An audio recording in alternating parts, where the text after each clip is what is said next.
News at 6. Good evening and thank you for joining us. Well, the last two survivors of the Doolittle Raiders are at the Air Force Museum right now. They're remembering the 73rd anniversary of the original Band of 80, making the first strike on Japan. Christian Hauser is there with the American heroes. Hey, Christian. Good story. Thanks a lot, Christian. Well, an accident victim takes the law into his own hands. Now, here's the scene of the crash on Troy at McCready this afternoon. The driver of the Range Rover says he was going down Troy when the driver of the van came speeding down the street and rear-ended him. He and his passenger jumped into action. They stopped right here. The two men in the van say they hurt their backs but did not want to go to the hospital.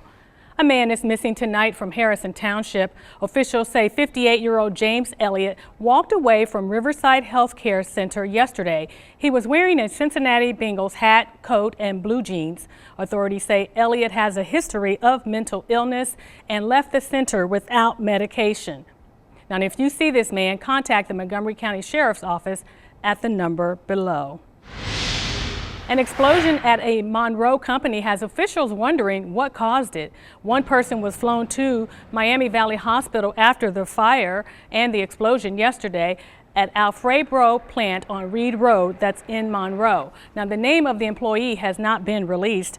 Firefighters say it appears employees were transferring material from one tank to another when the explosion happened, causing a small fire. The fire is still under investigation. A Clark County man is behind bars accused of abusing a baby boy. Now, 21-year-old Laney McCoy III says he threw his girlfriend's 5-month-old son in the air to try to make him laugh, but then dropped him. McCoy says it was an accident. The sheriff isn't buying it. There is no explanation. McCoy and the baby's mom did not take the infant to the hospital until 2 days after he was dropped. Doctors say the baby's brain is bleeding and he has a broken rib and leg. Tonight, McCoy is charged with child endangerment. Right now, the baby's mother isn't facing any charges. A Huber Heights man indicted for the death of a toddler. 22-year-old Deontay Evans is accused of killing his girlfriend's 21-month-old son, Keontae Ellis. Now, investigators say the little boy was found unresponsive and that he died at the hospital.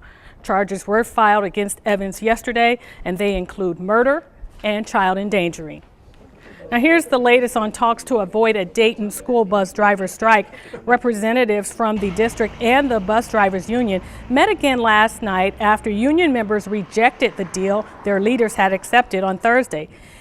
If a final deal can't be reached, drivers could strike as early as this coming week. But even if there is a strike, Dayton schools don't plan on closing. Now, prom's tonight for many students in the Miami Valley, but AAA has a reminder for those ready to dance the night away. If you're going to prom, AAA says recognize the risk factors. Now, they say that you need to be reminded not to create distractions if you're the one driving. Be defensive when driving. Look out for drivers possibly driving impaired. Other people. And absolutely no drinking and driving. Well, of course, it's a gorgeous day if you're going to the prom or if you were just out doing anything. I only got a chance to go for a walk earlier this morning, but that's about it. What did you do? Right. Well, I was able to drive with the windows down. And like you said, it's a great night to get those prom pictures taken. Well, the Montgomery County Sheriff's Office is now warning parents about social media. Now, we've all heard of Facebook and Instagram, of course, but the Sheriff's Office says there are other sites that you have probably never heard of. However, your kids probably have. My 17-year-old. Now, authorities say don't be squeamish about looking at your kids' devices, especially their new apps, and do it often. Well, his mission to walk across a tightrope. Coming up, see where this daredevil's next challenge will take place. Plus, Apple is on its way up. See what ranking the company could hit. That's next. You're watching ABC 22 News at 6, now live streaming on abc22now.com. In wild news tonight, a legendary daredevil will face his longest wire walking challenge.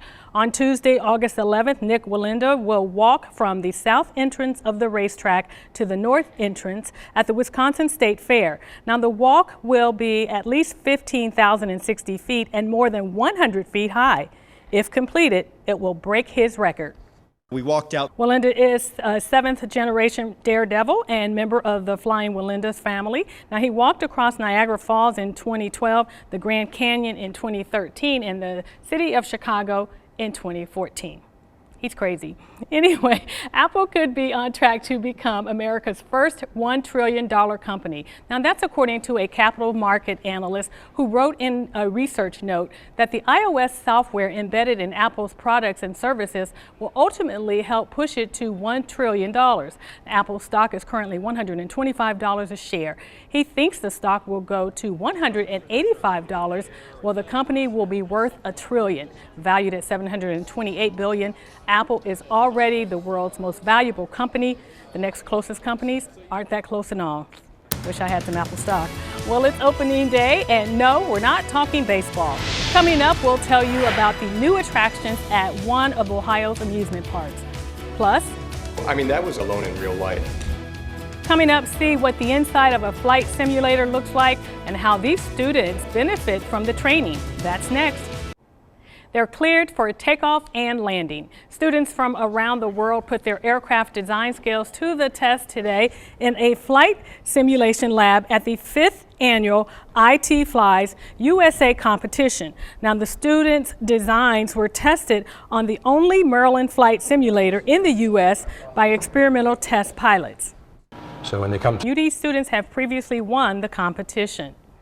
A great day to get outside and plant a garden. That's what dozens of people did as part of Global Youth Service Day. It was also the annual planting of the Wellness Garden for Adventure Central, so the two were combined. Adventure Central is an urban 4-H program in Dayton. Kids from 3 to 15 planted okra, green beans, onions, peppers, and lots more, and they enjoyed doing it. We had to. Last year, more than 1,000 pounds of fresh fruits and veggies from the garden were given to those in need. On this beautiful day, Habitat for Humanity volunteers were also out and about making a difference. The UD chapter of Habitat helped with the Posey Power Sale that the Neighbors Garden Club puts on each year. It's the second mulch sale of the year, and the money the students earn from working goes to the Dayton chapter of Habitat. The nonprofit helps people get on the right path toward buying a home. All families who participate also put in sweat equity, working on their own and others' homes. And fundraisers like this are extremely important, helping crews buy the tools they need. UD's Habitat for Humanity has been helping with this sale for 28 years. So basically my only day off is going to be raining. Thanks, Mike. Well, a beautiful day today, and if you have nothing going on, you may want to ride some roller coasters. Kings Island opened today for its 44th season. Now, the park is debuting 2 new rides in Planet Snoopy's Kid area, Woodstock gliders and Snoopy space buggies, plus a ton of upgrades on International Street near the Eiffel Tower. The additions come a year after the park debuted its record-breaking Banshee roller coaster, which gave more than 2 million rides its first year. And music fans, listen up. Today is your day to get some great deals on records. Folks around Dayton got out the word and enjoyed the World Record Store Day. Omega Music in Dayton had specials on records and live bands playing. The store opened early this morning and music lovers were lined up hours before. For once a year. Omega Music is open until 10 tonight, so there's still time to get there. All right, well, I'll just be glad when the Reds can win one game from the Cardinals. And just then they have one. to go against Wainwright tomorrow night, so it's not going to help. All right, thanks, Eric. Well, coming up, Starbucks lovers, there's a new drink on the menu, and we'll tell you all about it next. But first, a look at the cheapest gas in the Miami Valley in tonight's Pump Patrol. Starbucks fans have a new Frappuccino fixation. The S'mores Frappuccino will hit stores on April 28th. Now, along with a mocha coconut flavored Frappuccino, both drinks will only be available for a limited time. Starbucks didn't say how many calories the new Frappuccino flavors will have, but to get an idea, a venti double chocolate latte chip cream Frappuccino, so mouthful, has 540 calories along with 23 grams of fat and 60 milligrams of cholesterol. I think I will stick to tea. Exactly. Or regular coffee. All right, that's our show. Thanks for joining us. We'll see you tonight. But just coffee. That's what I was saying. That's just like, I'm like,